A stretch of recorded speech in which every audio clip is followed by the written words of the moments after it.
చిన్ని సుబ్రహ్మణ్య స్వామి ఎలా ఉన్నారు? ఈ బ్యాక్డ్రాప్ కోసం ఫస్ట్ నేను ఒక కార్డ్బోర్డ్ షీట్ తీసుకొని దాని వెనక పీకాక్ ఫెదర్స్ని హైట్ వైజ్ డబల్ టేప్ పెట్టి అతికించుకున్నాను.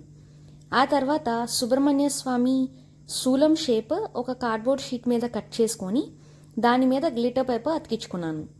ఆ తర్వాత విభూది కోసం కూడా నేను 3 గ్లిటర్ పేపర్స్ని రెక్టాంగిల్ షేప్లో కట్ చేసి దానిపైన విభూది రాశాను. మధ్యలో ఒక round shape glitter paper cut చేసి దాని మీద రెడ్ పెయింట్ వేశాను కుంకంలాగా. ఆ తర్వాత శూలం కింద పార్ట్ కోసం నేను పీవీసీ పైప్ని యూజ్ చేశాను. ఆ పైప్ని ఒక సైడ్ స్టవ్ మీద కాల్చి కార్డ్బోర్డ్ వెనక పెట్టి టేప్తో అతికిచ్చాను. సో శూలం రెడీ అయిపోయింది. అండ్ నెక్స్ట్ నేను ఈ కిరీటం యూజ్ చేశాను. ఇంకా 2 చేతులకి 2 రుద్రాక్షలు కట్టాను. ఇంకా ఈ చైన్ యూజ్ చేశాను. యాక్చువల్లీ ఈ చైన్ పెద్దది, సో నేను దాన్ని 2 చైన్స్ లాగా వేశాను. ఒకటి ఈ మల్టీ కలర్ చైన్ అండ్ ఇంకోటి పర్ల్స్ చైన్. సో అన్నిటికంటే పెద్ద టాస్క్ ఏంటంటే మా బావికి బొట్టు పెట్టడం.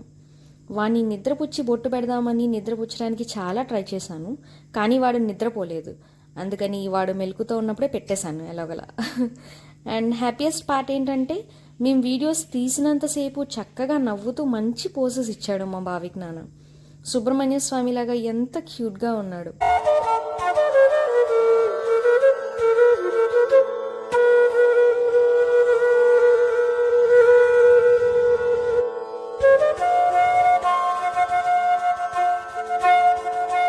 మా సుబ్రహ్మణ్య స్వామి మీకు నచ్చినట్టయితే ఈ వీడియోకి ఒక లైక్ కొట్టండి.